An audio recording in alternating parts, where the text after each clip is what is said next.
purpose once attained, he stops at that. He will not press for victory. His point once made, he does not boast, or celebrate the goal he gained, or proudly indicate the spoils. He won the day because he must, but not by force or violence. That things with age decline in strength, you well may say, suits not the way, and not to suit the way is early death.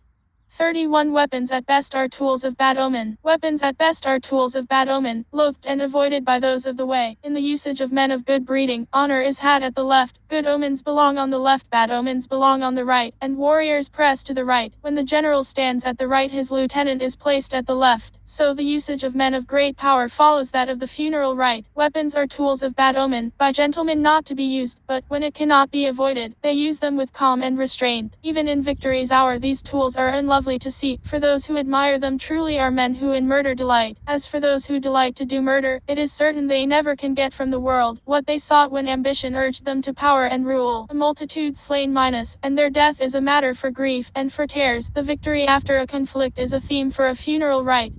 32 The way eternal has no name. The way eternal has no name. A block of wood, untooled, though small, may still excel the world, and if the king and nobles could retain its potency for good, then everything would freely give allegiance to their rule. The earth and sky would then conspire to bring the sweet dew down, and evenly, it would be given to folk without constraining power. Creatures came to be with order's birth, and once they had appeared, came also knowledge of repose, and with that was security. In this world, compare those of the way to torrents that flow into river and sea.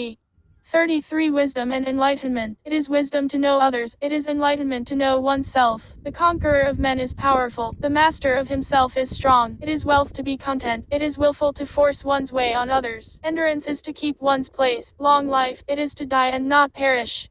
34 The great way overflows on every side. Oh, the great way overflows, and spreads on every side. All beings come from it, no creature is denied. But having called them forth, it calls not one its own. It feeds and clothes them all and will not be their lord. Without desire always, it seems of slight import. Yet, none the less, in this its